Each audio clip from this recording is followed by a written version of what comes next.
are joined now by John Rathouz, former caddy and host of the Quiet Please podcast. What's up, John? What's up, guys? Good morning. We're just trying to make it. We are just trying to make it. I have a co-host who is very surly, pretty squirrely, and I have a producer that likes to spend his weekends at Michael's and Hobby Lobby. So I have a lot of weird things going on this morning, John, but perhaps none as strange as the calendar.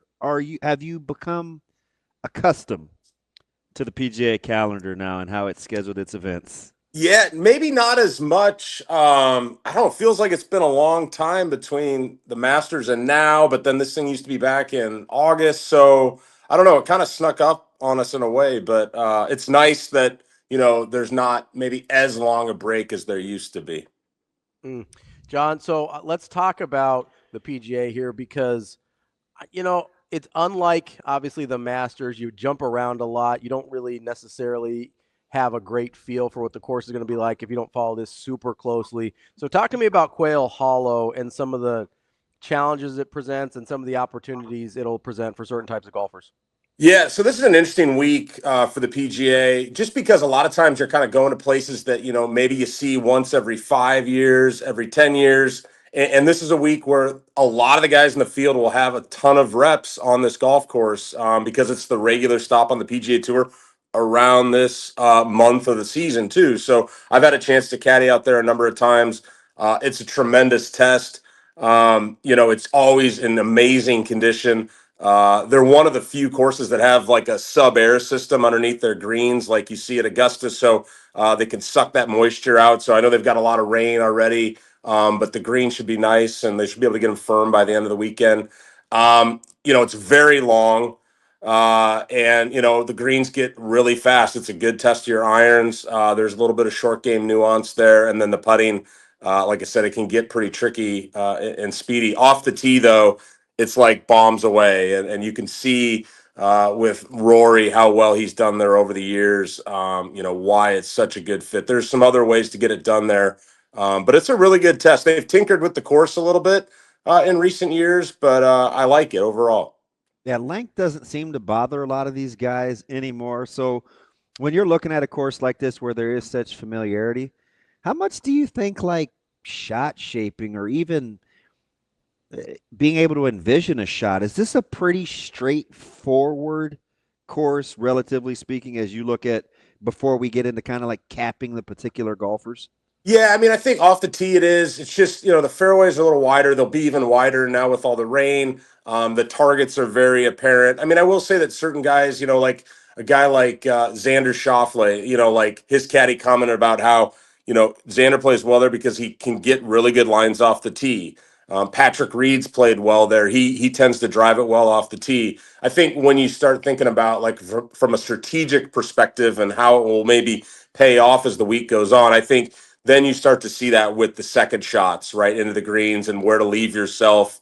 And then once you get on the greens, just how putts are breaking. So I think that's where the experience is going to really pay off for guys. I mean, I think one of the sneaky storylines, with Scheffler, obviously one of the favorites, never has played here before, and so I'm wondering how that's going to pan out for him at the end of the week. When you're talking about some of the best players in the world having a leg up on some, course history, some course knowledge, is Scottie going to be there on Sunday? Absolutely. Is he going to get a half a shot a week, a day that might add up to one or two in the end to be the difference? I think it very well could play out that way. So it's going to be a really interesting test. He's actually putting the ball well, and this is, I mean, he's got 17 and 22 under his belt. Do I dare bring up JT this week and have you not laughed me off our own show? No, I mean, I think JT's playing great. I'll give a couple of reasons to like him. I mean, obviously he won here in 2017. Now, I think it's worth stating that, as you said at the beginning of the show, this was in August, that year. So you're getting a course that's got all Bermuda. Now you've got the overseed. It plays a little slower, a little longer. Now distance is not a problem for Justin, and he's seen this place in May. Now, he isn't driving the ball as well as he could, and that's kind of maybe going to be something that holds him back this week. But like I said, the fairways are playing wider. First driving year of his career. Yeah, there you go. And a lot of pulls. which pulls are kind of like when you get pulls in there, they can get kind of scary. But I'm sure he'll show well. I mean, he played good.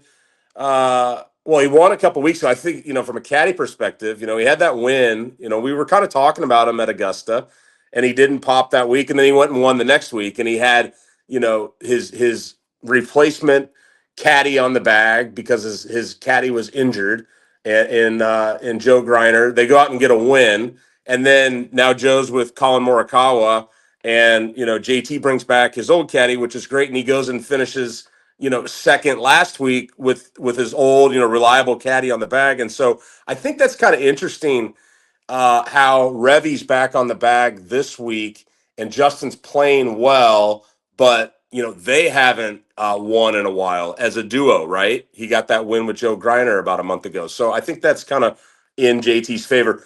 Having to win this at the same place, 2 times in a row, that's the one where it's like, oh man, can he do it again?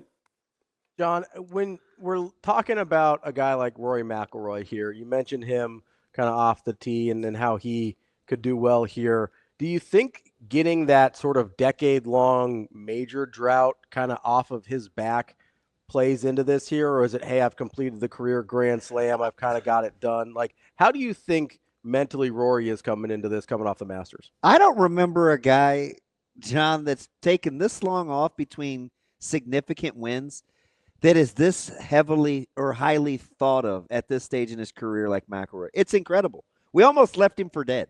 Yeah, I know. That was an amazing Sunday, and he got it done, and we were on him, and he's got an incredible opportunity this week, and I think, if you hadn't have won Augusta, this one would have been real high priority, maybe a little bit of pressure on it too, because he's still battling that I haven't won in 10 years thing. Now he's got that gone. He's got the career Grand Slam gone. So now is it like, all right, is he going to be how he has been, super hungry, super aggressive, or is he going to be a little satisfied resting on your laurels? And I think that's what people are going to try to figure out. I think it's important for him to play good on either Thursday or Friday. I think if he kind of just makes the cut and is lingering in the background on Saturday, I don't think he's going to have enough, in the tank to kind of chase it all down. So I think he needs to get off to a good start. But he's a history guy, and I put this out there on X back in January, and people laughed at me a little bit, and I don't know if it's necessarily going to come out to play, but you look at the majors this year, and they were lined up for Rory, and this is number 2. If you want to talk about a season-long Grand Slam and sweating things going in to Oakmont, where it's a great place for a guy like Rory McIlroy, or going back to Ireland for the Open Championship, you could go down to Ameristar, go down to the boats, and parlay that into a Grand Slam if you want and see what happens. I mean, I think it would be crazy, but it's lined up for him. So he has to play well this week. He knows this place really well. So I'm really interested to see what he brings out this week. Full disclosure, I'm a little gun shy over how he treated me at the Masters. And by the way, I finished between these two yahoos 23 strokes behind both of these guys. Yeah. Cool. So it was horrible. A lot of it had to do with this guy I'm getting ready to ask you about, but that's well, I feel like, Damon, I feel like part of that, I did listen to your guys' show on that Monday, and I feel like I played a part in that too, because we had some guys we were talking about, and look at some of these guys, like we were throwing around look at what Straka's done again. We were off him by a week. Look what Justin Hovland. And I'm going to ask you about old Viktor. You're back on Vic. Let's do it. I don't know if I'm going to be back on. Do it. But I know he was good in 23, and something about him in Quail Hollow. I want to revisit him, but I hello, Damon, let's go. I initially wouldn't have been on it. I've got some inside info. Good buddy of mine, Big B, fan of yours, the predictor of predictions. He's on Hovland this week. Okay. And here's the thing about Hovland. He did get that win in there about 2 months ago. That's great. He finished 3rd at the 2024 PGA. He finished, I think, 2nd the year before that at the PGA. And he's a guy that where you'd be like, short game, I don't know. And then, all right, softer conditions. So maybe we're going to hit a few more greens. That's not a big a deal. He's a gamer. You know it. You know he wants to win one of these, and he's a guy where he'd be like, you know what, if it's his week, he's going to go run away with the thing and be in the mix. So I'm, initially I was like, why would you play Hovland? And the more I thought about it, like, it's kind of a sneaky under the radar pick, and I'm sure his odds are pretty good because he hasn't been playing as well as some of these top guys. I've got him at plus 3,400. There you go. Like, that's a pretty good number on Vic Hovland. Good number. Is it better than my guy Ludwig Oberg's plus 1,900? Oh man, I think it's still going to be a superstar. I was listening to Matt Every, long. He was out with Ludwig on PGA Tour Live last week, and he's just like, it ain't there. Yeah, it's not there. And so, I at 19-1, like, it's even harder to get there. Does he have it in him? Absolutely, he's got all the skill in the world. He will win majors. I'm not as high on him this week as I was, like, maybe going into Augusta. So when you're talking to a guy and you're like, hey, he just doesn't have it, is that just mentally he's not in the right place right now? He's not swinging it right? Like, when you say he doesn't have it, like, what does that look like? I think when you say something like that, it's more like you're watching him on the range hitting shots, or you see him on the golf course and you're seeing misses in places where, a guy wouldn't normally miss, or you're seeing, like, he dumps something short right with an iron, and then a couple holes later he pulls one long left, like, just not synced up, right? And a guy can find that on the range Monday, Tuesday, Wednesday. He can find it on Saturday morning. Like, it happens. But what happens when you're starting to say about winning a golf tournament is, like, all these other guys firing on cylinders and you're not going to win. And that's kind of, I think, where you kind of start to try to break it down for a guy like him, where it's like, can he find it? And then can he turn it on, this week with all these other guys that are going to be peaking? I think that's where I kind of come down on him. All right. Speaking of going back to the old wishing well, he's got to win there in 2020, but how about my guy Colin? He's usually in one of my top 3 or 4 picks of every draft. Yeah. Maybe kind of a ding dong. What do you think about Morikawa? Yeah, I mean, Morikawa, like, he keeps stringing pretty good finishes together. Another caddy storyline with him. He hired Joe Griner, as I referenced, and Joe was on Max Homa's bag for a number of years, right? That's what I need to know. So Max is a winner there. So Joe knows the way around that place. Part of me, from a caddy perspective, here you got a new relationship. You guys are still learning each other. The caddy comes in with, like, this really good knowledge base. The player's really good. Is it ripe for some over analysis? Maybe. Those guys are veterans. So I'm sure they'll figure it out. But Colin is just kind of strange when you look at, like, his stats. Like, he's just kind of not as consistent. Like, he doesn't have really big peaks in any of his statistical categories. Like, it's just kind of a little bit off. I think he's hitting the ball really well, and he's certainly capable. So I'm never going to talk anybody out of Colin Morikawa, but maybe not highlighted in bold for me this week. Go ahead. What do you think? And I don't know, you understand emotions probably as well as anybody, but what do you think is going on with Koepka? Oh man, I think he's playing golf on a tour that he doesn't want to be on. I think he's out there and he thinks it's not real golf. So that's tough. He's getting paid, but he's not, and this is an opportunity for him, right? This is what he lives for. And Rory just tied him at 5 on the list, right? Yeah. So, but again, can you just kind of go, disappear, show up and win? Well, he's actually a guy that's done that. So, maybe he could, but, he seems like he's getting a little bit back from the pack at the moment. We need to get him back out on the PGA Tour. I thought 3 of these, though. He has. He knows what he's doing. Very capable caddy. Like, they are a great team. So, yeah, I mean, it wasn't too long ago that he was in the mix at one of these as well. You're right. I think it was the PGA. What is it? Was it the one 2 years ago? Did he win at Oak Hills? Is that what it was? 1 in 23, yeah. Yeah. So there you go. Or where was it in 23? Yeah, it was Oak Hills. So last year was Valhalla. Yeah. Yeah. So he's a gamer. John, all right, let's get your picks here. Who, if you're heading down to the old riverboats, who do you like? Riverboat. I just don't want be last. Like that's You don't want to be last. Okay, well, probably follows it more than these two. I had no business being blown out like that. I got smoked, guys. Why had 2 missed cuts? we didn't talk about Bryson. He's putted amazing at this place before, and he's playing some of the best in the world.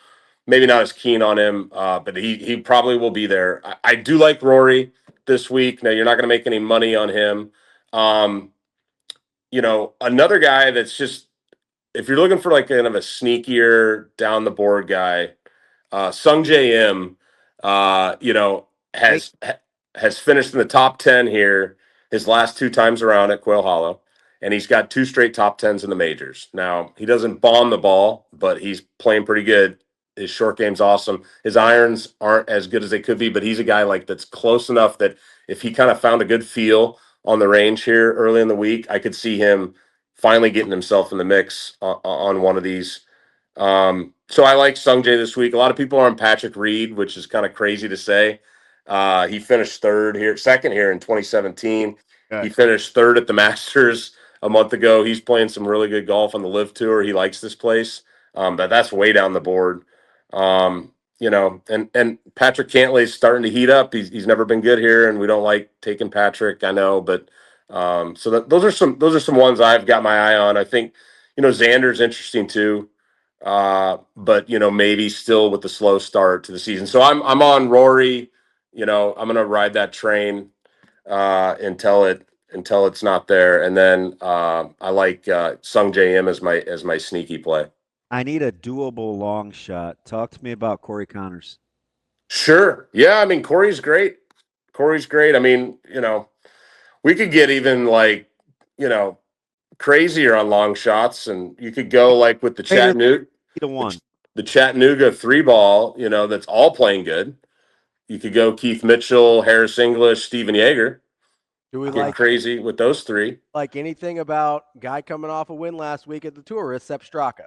How about it? I think that's very much a possibility with old Sepper. 1. That one's going to pay you.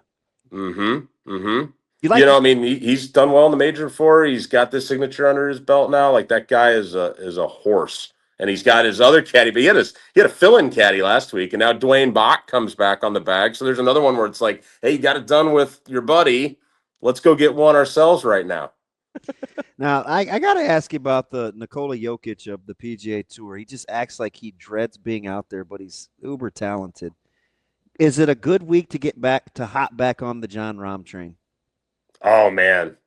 The only thing that I can think about with John Rahm this week is that his caddy lives in Charlotte. So his caddy's sleeping good, But Rahm he actually is pretty good in the data golf rankings. He's like 5th in the world according to their metrics. But it's like I haven't heard of him in a year. Hey, just like he just doesn't enjoy being out there. I think he hates it here. Yeah, he's just another guy, and he's like, oh man, my bank account looks amazing, but this is stupid. He looks like a guy clocking in at a factory. Right? Geez. So I don't know about Rahm. He just seems like, it's like with him, it's like, okay, I see him in the mix Saturday, Sunday, but he hasn't been in the mix with these guys on Sunday, right? So you throw him in there, and is it a guarantee that all of a sudden he's going to be able to push the right buttons, or is it going to be like, oh, okay, this again, and make some silly mistakes that, the top players in the world, don't make, or at least a bunch of them. And so that's kind of the concern with him. Definitely could see him having top 10 this week.